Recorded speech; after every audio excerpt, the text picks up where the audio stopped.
یہ باتیں کر رہے تھے۔ حر بن ریاحی اپنے گھوڑے پر مضطرب بے چین، ساتھیوں نے کہا حر تو اتنا پریشان کیوں ہے، اتنا بے چین کیوں ہے؟ حر نے کہا مجھے ایک طاقت جنت کی طرف کھینچ رہی ہے، ایک طاقت مجھے دوزخ کی طرف کھینچ رہی ہے۔ اس نے گھوڑے کو ایڑ لگائی اور کہنے لگا ہو سکے تو جنت میں ہی جانا چاہیے۔ امام کے قدموں میں آیا، امام حسین سے عرض کی امام مجھے نہیں پتا تھا ان کی بدبختی اتنی آگے نکل جائے گی، یہ آپ کے خون کے پیاسے ہو جائیں گے، آپ کا گھر انہوں نے سارے کا سارا اجاڑ دیا۔ امام مجھے اس کی توقع نہیں تھی، امام میں اگر توبہ کروں، آپ پر جان قربان کروں، کیا آپ کے نانا جان رسول اللہ کی مجھے شفاعت مل جائے گی؟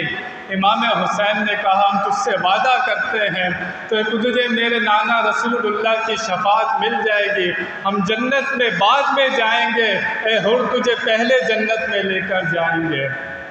22,000 میں سے ایک بندہ نکل کر یہ ازلی طور پر نیک بخت تھا۔ قیامت تک کربلا بیان ہوتی رہے گی، اس حر کا بھی ذکر ہوتا رہے گا۔ امام کے نام پر، اہل بیت کے نام پر جان دی ہے، حر کا ذکر ختم ہو سکتا نہیں ہے۔ جنہوں نے تلواریں اٹھائیں، بغاوت کی، ان کا نام زندہ ہے، ان کی نسلیں نہیں چلی، ان کا نام تک کوئی نہیں لیتا۔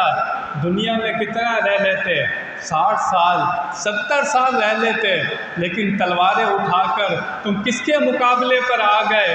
ہمیشہ ہمیشہ کے لیے اپنے آپ کو جہنم کا ایندھن بنا دیا۔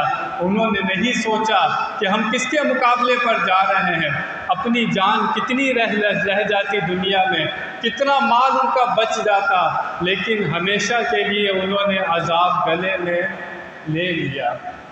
حر بن ریاحی نے امام پر جان قربان کی، یزیدیوں پر قہر بن کر وہ ٹوٹے، لڑتے لڑتے دور تک نکل گئے، لڑتے لڑتے دور تک نکل گئے۔ وہیں پر حر کا مزار ہے، جب بھی ذکر ہوتا رہے گا۔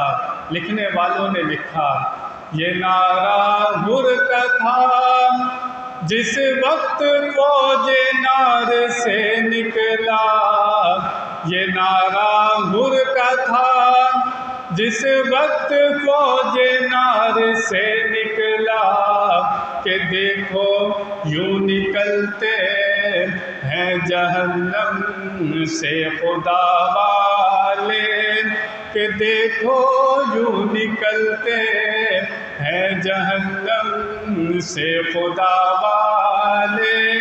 حسین ابن علی کی کیا مدد کر سکتا تھا کوئی، حسین ابن علی کی کیا مدد کر سکتا تھا کوئی، یہ خود مشکل کشا تھے اور تھے مشکل کشا والے، یہ خود مشکل کشا تھے اور تھے مشکل کشا والے۔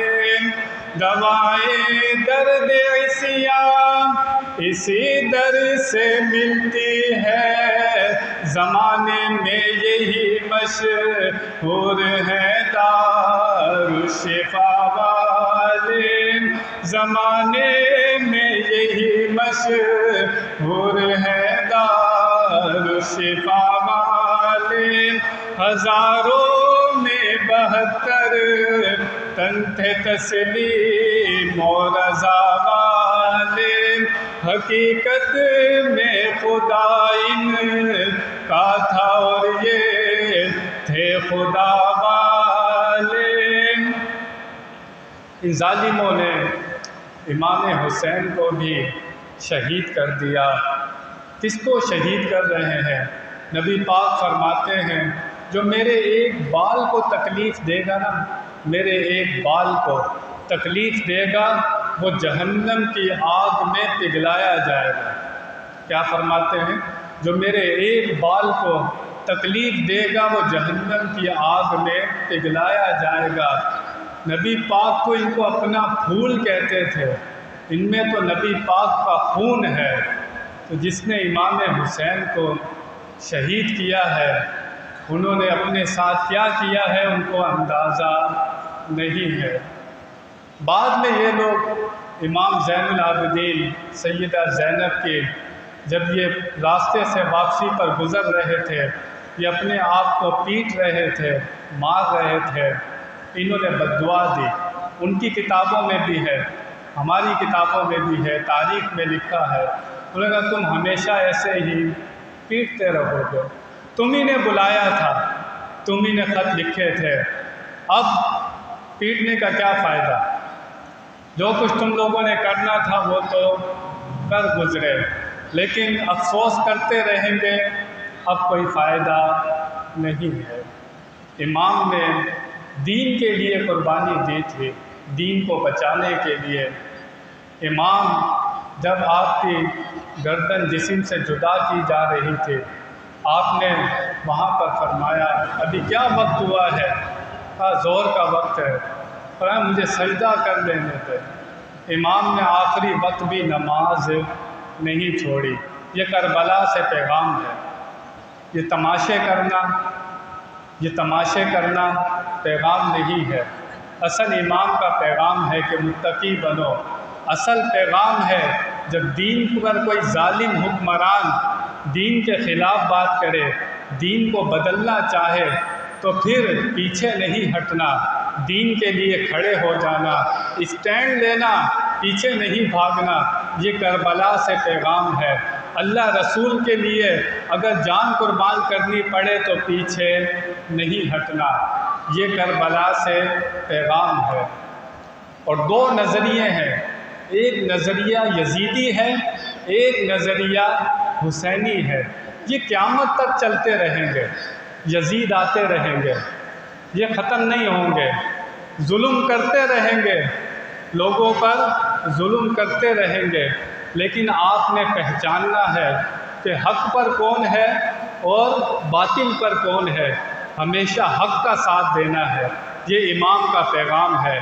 پہچاننا ہے کہ کس پر ظلم ہو رہا ہے، کس کو گولیاں ماری جا رہی ہیں، کس کو ناحق ستایا جا رہا ہے۔ آج بھی آپ کے سامنے مثالیں موجود ہیں، ظالم بھی موجود ہیں، مظلوم بھی موجود ہیں۔ یہ نظریہ قیامت تک چلتا رہے گا، لیکن جب بھی ساتھ دینا، حق کا ساتھ دینا، حق والے کو پہچاننا کہ حق پر کون ہے، اسی کے لیے آواز بلند کرنا، اسی کا ساتھ دینا، اسی میں کامیابی ہے۔ امام نے بتا دیا، امام نے سر تو دے دیا لیکن یزید کے ہاتھ میں ہاتھ نہیں دیا۔ امام نے بتا دیا کہ جو ظالم ہو اس کے ہاتھ میں بیعت نہیں کرنے۔ ہمیشہ یاد رکھنا ہے، اہل بیت کا ذکر کرنا رفع نہیں ہے، اہل بیت کا ذکر کرنا ایمان ہے۔ حدیثیں پڑھیے جا کر، جو امام حسین سے محبت کرتا ہے، نبی پاک فرماتے وہ مجھ سے محبت کرتا ہے، جو امام حسین سے دشمنی رکھتا ہے وہ مجھ سے دشمنی رکھتا ہے۔ نبی پاک نے فرمایا یا اللہ جو امام حسین سے محبت رکھے، یا اللہ تو بھی اس سے محبت رکھنا۔ تو امام حسین سے محبت رکھنا یہ ایمان ہے۔ یہ کیا ہے؟ یہ ایمان ہے۔ لیکن کسی صحابی کی ذرہ برابر بھی بے ادبی کرنے کی کوئی گنجائش نہیں ہے۔ امیر معاویہ والد ہیں یزید کے، لیکن امیر معاویہ کی کوئی توہین کرے اس کے ساتھ بیٹھنا، کوئی صحابہ کی بے ادبی گستاخی کرے وہ ہمارا دوست ہو سکتا نہیں ہے۔ یہ پہچاننا ہے، اس کو دوست بنانا ہے جس کے عقیدے صحیح ہو، اللہ کے لیے، رسول کے لیے، اہل بیت کے لیے، صحابہ کے لیے، اللہ کے ولیوں کے لیے، جس کے پاس بیٹھیں آپ کو خوشبو آئے اللہ کی محبت کی، رسول کی محبت کی، اس کو امام بنانا ہے، اس سے دوستی کرنی ہے۔ جس کے پاس سے گستاخی بے ادبی کی آپ کو خوشبو آئے اس کے پاس بیٹھنا، اس کو دوست بنانا نہیں ہے۔ یہ کربلا کا یہ پیغام ہے، یہ پیغام مجھے اور آپ کو یاد رکھنا ہے۔ اتنی بڑی قربانی امام حسین نے دی ہے، آج ہم سب ان کو سلام کرتے ہیں، ہم کسی بحث میں نہیں پڑتے۔ آج لوگ بحثیں کرتے ہیں کہ امام حسین حق پر تھے یا یزید حق پر تھے۔ یہ بحثیں کرنے والے امام حسین سے زیادہ دین کو جانتے ہیں۔ بتائیں اس وقت امام حسین سے بڑا عالم تھا کوئی؟ ان سے زیادہ کوئی دین کو جاننے والا تھا؟ انہوں نے جو کچھ کیا حق کے مطابق کیا۔ ان سے بڑا عالم آج کوئی نہیں ہو سکتا۔ جو بحث کرتے ہیں اس معاملے میں وہ اپنے ایمان کو خطرے میں ڈالتے ہیں۔ اللہ تعالی ہمیں امام حسین کی قربانی کے صدقے میرے آپ کی سب کی بخشش فرمائے اور ہمیں جذبہ ایمانی عطا فرمائے۔ بیان میں کوئی غلطی ہوئی اللہ کی بارگاہ میں توبہ کرتا ہوں۔ وآخر دعوانا ان الحمد للہ رب العالمین۔